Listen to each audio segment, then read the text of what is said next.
Hi everyone, my name is Karen, this is my channel RatherBeReading, and today I'm bringing to you a recent reads video.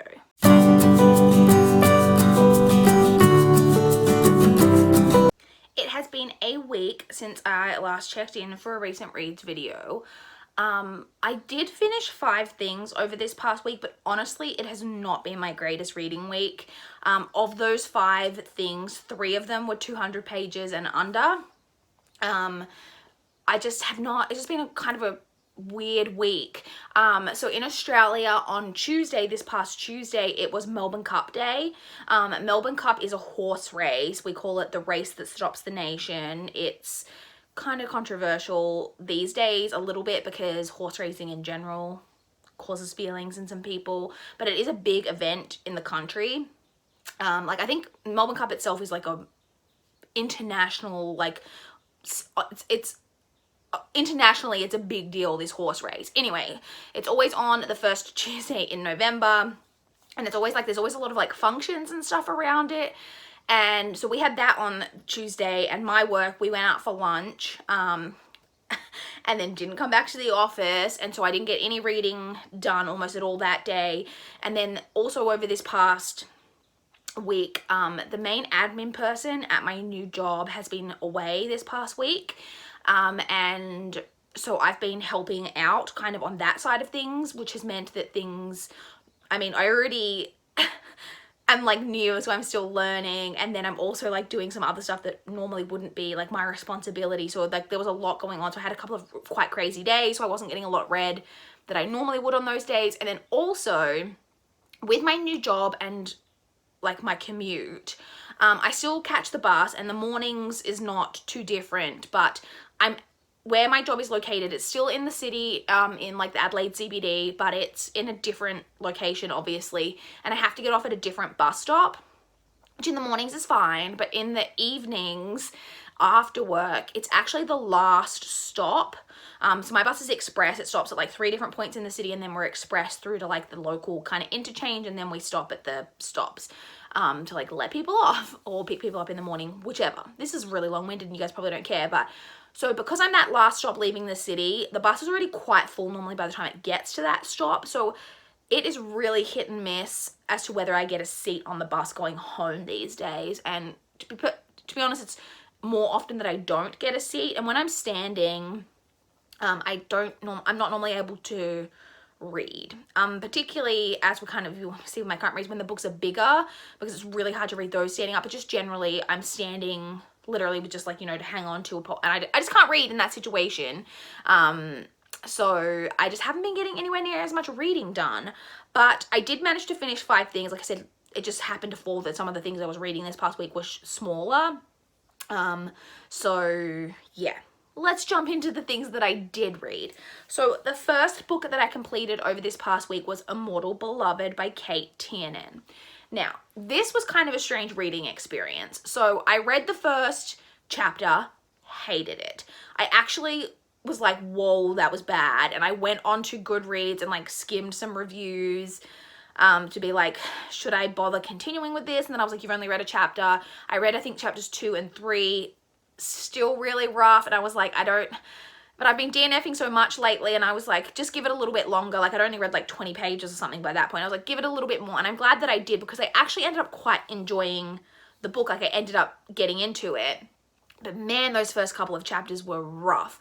You really are thrown right in the deep end in kind of this type of world. So I guess I should tell you what it's about, because I didn't really know, and the title led me to believe that it was possibly about vampires. It's not. It's just about immortals in general. So people who are immortal don't die, but they're not vampires. They don't drink blood or anything like that.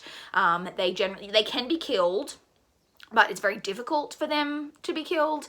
And so normally they live for several centuries, that type of thing.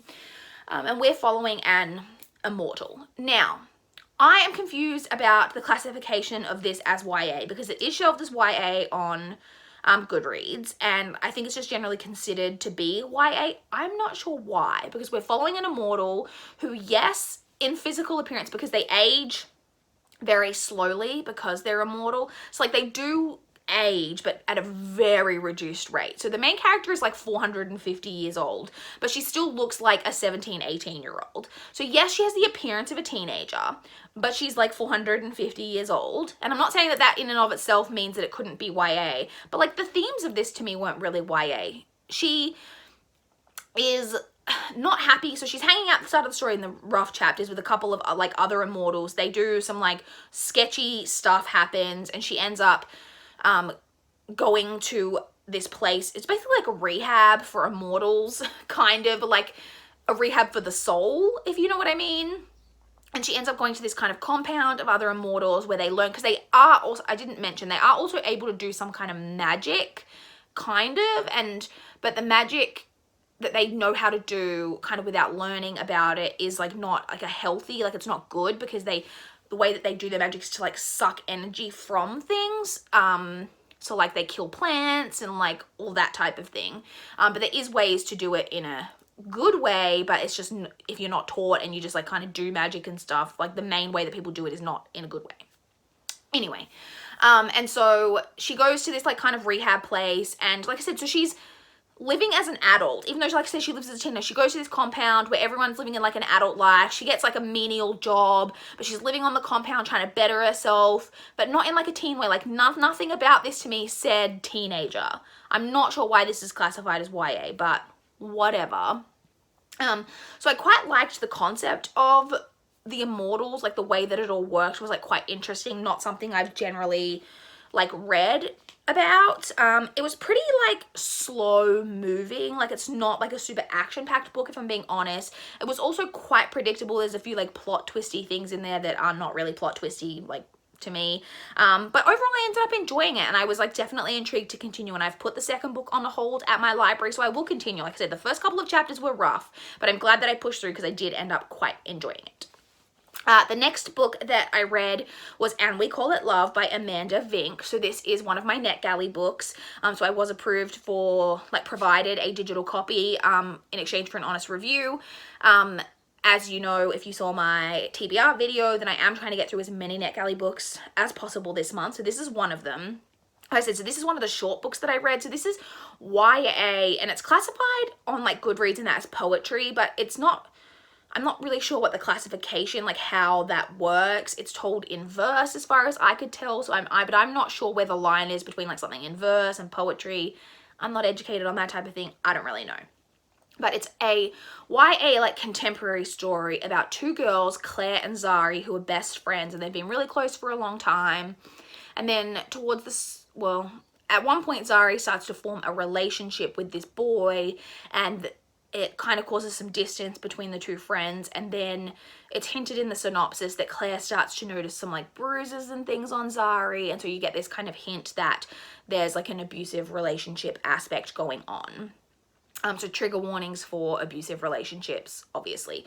Now, I'm gonna put the picture of the book's up. I would suggest skipping this review if you don't want to hear anything about this book, because I can't really talk about this book without kind of spoiling it, although it's not like that big of spoilers. Like, it's not like the type of book where there's a big shock moments or anything, but if you don't want to know anything about it, then skip ahead until I finished talking about this book.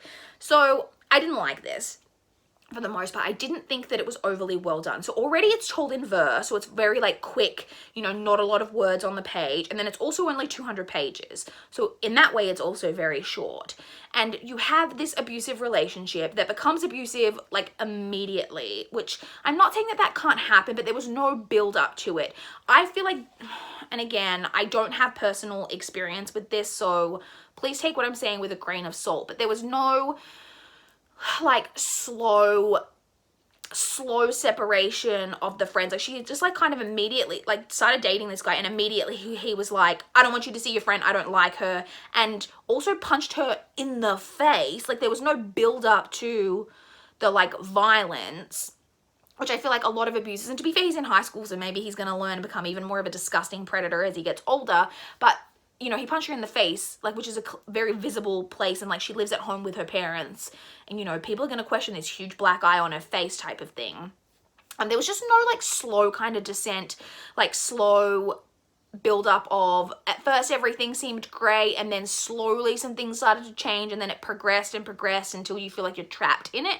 That just wasn't well done to me. Like, it was at the point where I'm like, you've been on like a couple of dates and like that now he's like this, like just break up with him. Like there's no reason like why. And yes, her parents liked him, but I just, that didn't seem like enough of a motivator the way it was written to just like stay with this guy who was clearly awful. And then I also really didn't like that, well, we'll get into something else in a second, but there was also this whole part of the storyline where Zari's parents really so the girl who's being abused, Zari, her parents really, really hate Claire because she busks on street corners, and they basically, like, particularly the mother, is like saying that she's trash and doesn't want her hanging out with her and all of that type of thing. And it just made zero sense to me. It was just kind of like, because they've been friends for years, and so you know what type of person she is.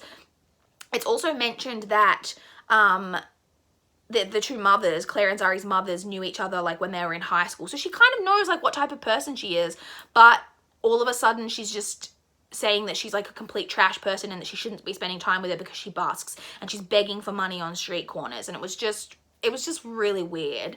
I also hated that Claire, the friend,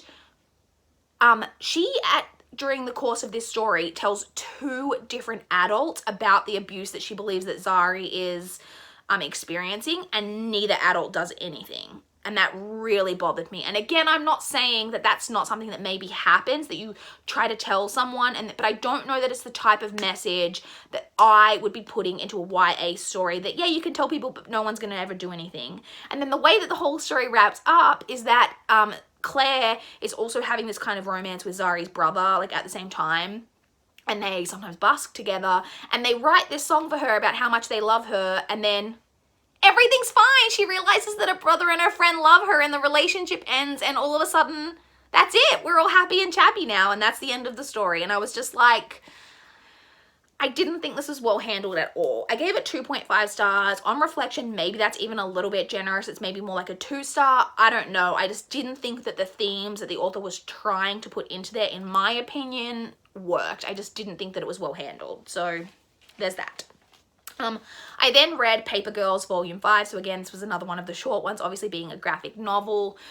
So it's Volume 5 in the series, and I was worried, I think I mentioned in my TBR video that I was worried that, I get worried sometimes with these graphic novel series because it takes me like quite a long time to get my hands on the next volumes from my library, particularly with ones that are like still progressing, because like I think this volume only came out at the end of last year, so it's still like a recent-ish type of release. And so it's hard to get, like it takes me a while to get them. So it's always quite a gap in between my reading of the volumes is what I'm trying to say. And so I was worried that I would like not remember enough details and it would take me a while to get back into. And you may also remember that when I first started this graphic novel series, I didn't particularly like the first volume. It was like a 2.75 star, and then the second one was a little bit better. I gave it like 3, but then the third one was like a 3.5. So it's been like a slow progression, and I actually really enjoyed this volume as well. It didn't take me like a while to get back into. Like I was straight back into the story.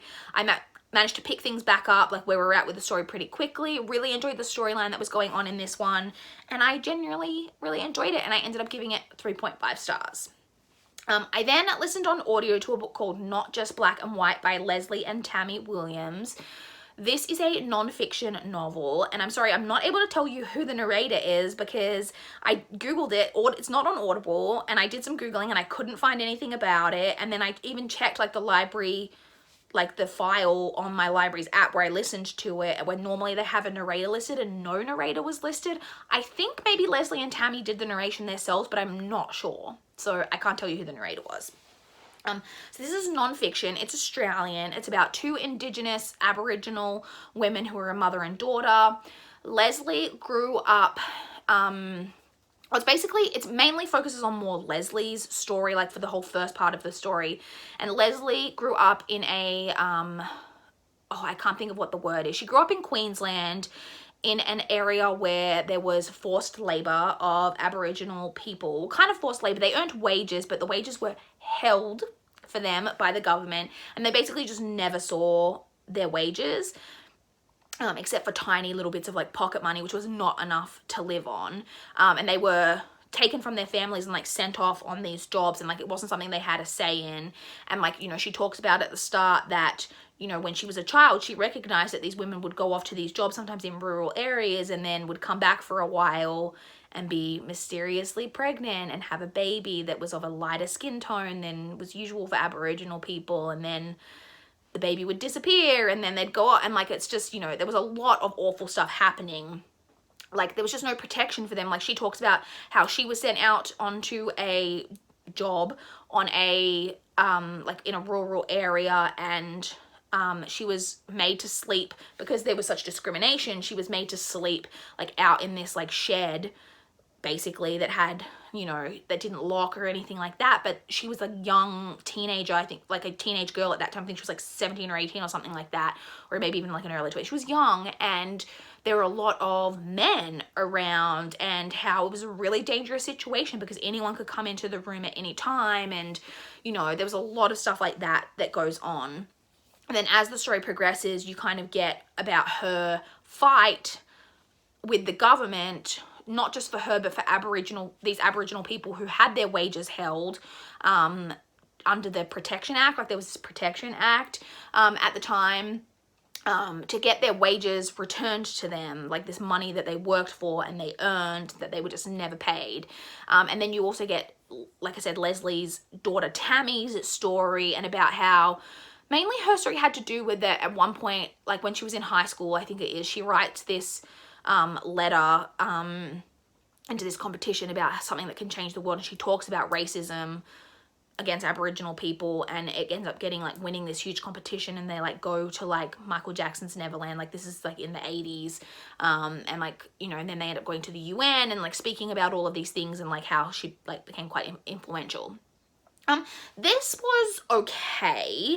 I liked the subject matter of it. It's not an area of, and like I said, I feel very uneducated about Aboriginal Indigenous people in Australia generally. When I was growing up, my dad was in the armed forces, and we moved around a lot, and there's not a national curriculum in Australia, which means moving to different states. Sometimes I just straight up missed areas of things that you generally learn in school, and I didn't learn about Aboriginal people in school. I just missed it somehow with moving between different areas. And it's just, and I wish that I knew more about it, and it is an area of nonfiction that I would like to read more of so that I can learn more. So this was not something I really knew a lot about, so I found all of that really interesting. I didn't particularly like the way the story was told. I think the subtitle of this is something like a conversation between a mother and a daughter, but you would just get like the story told in kind of a normal fashion, and then randomly, like I said, I was listening to an audio, you'd get the mother and the daughter being like, oh, Mum, I didn't know that you know, that ever happened to you, and the mum being like, yeah, Tammy, it was like this, and but like, it was just really randomly and like dropped in there, and it felt really like odd when that was happening. I also didn't particularly like the narration, which again, I'm not sure who the narrator was, but I didn't love the narration style of it. Like I said, but I did learn some things, and I really liked that. So in the end, I gave that 3.5 stars, and like I said, this Indigenous people and the history of Indigenous people and the way that they've been treated in our country is definitely something that I would like to read more about. So there's that. And then the final book that I read in this past week was another nonfiction. So these were two books that I was reading for Nonfiction November. This one is the other short book that I read because I think it's like 140 pages on audio. It's just under 2 hours. Was Make Your Bed by William H. McRaven. So William is was a Navy admiral who was a Navy SEAL, and he gave a commencement speech at a university where he talked about, well, mainly about his whole principle starts with making your bed, and how making your bed every day, like when you get up in the morning, you get out of bed immediately making your bed, because it's the way to start your day, because you've accomplished a task straight away, and it just like is the way to start your day. And then, so he kind of touched on that in his commencement speech, and then spoke about a couple of other things. And then this book is, I don't know what it would be classified as. It's kind of like an essay with him expanding on that commencement speech and kind of giving the 10 principles, like of things that he learned as a Navy SEAL that have like kind of guided his life, and you know, all of that. This was okay. It wasn't to me anything particularly new or groundbreaking. It's all kind of concepts that you've heard before. He was well spoken, and I liked some of his more anecdotal things about like being a Navy SEAL and like the way that he learnt those lessons. But it's a lot of just about like not quitting, always pushing through, you know, teamwork, all of that type of thing. Nothing like overly groundbreaking. And then at the end, so you get him expanding on it, talking about all of these principles. And then the whole last like quarter of the book is just the speech, which I was like, why do we need to hear the speech now, which is just a condensed version of what we've already heard the like expanded version of. So I thought that was a little bit odd as well. Like when we got to the speech bit, I was like, why are we hearing this now? Because now he's talking about making the bed again, and I already heard a whole thing about making the bed. So like I said, so this was just okay. Like I liked the principles of it. Like it was fine. It just wasn't anything I haven't heard before. So in the end, I gave that 3 stars. So that's everything that I read. I love that I've now been talking for over 20 minutes, and I thought, oh, I've only read 5 things and a lot of them were short. This will be a really quick video this week. And here I am blathering on. So just very quickly to touch on my current read, and one of the reasons why I haven't got more read this week, because I am currently reading Empire of Storms by Sarah J. Maas. So this is, how long is this? Almost 700 pages. I'm over halfway through at the moment. I'm hoping to finish this weekend, but like I said, I just wasn't getting as much time to read on the bus, and then I've been really tired this week. Like even last night I fell asleep on the couch at like an hour or 2 before I would normally have had to bed on a Friday night, and I didn't wake up until like 2:30 in the morning, and then I just went straight to bed. So like I just have not been getting as much reading done this past week as I normally would. Hopefully next week will be better, but I'm hoping to finish this this weekend and move on to my next read. But yeah, so this is my current read. Really enjoying it so far. So there's that. So I'm trying to think if I've got anything else to report. I don't think so. That's it. That's everything I've read, what I'm currently reading. I would love to chat with you guys in the comments down below if you've read any of these books, if you've got any thoughts or what you guys have been reading lately. I would love to chat. Please like this video if you liked it. Please subscribe if you want to see more from my channel. That is all I have for this video today. Bye guys.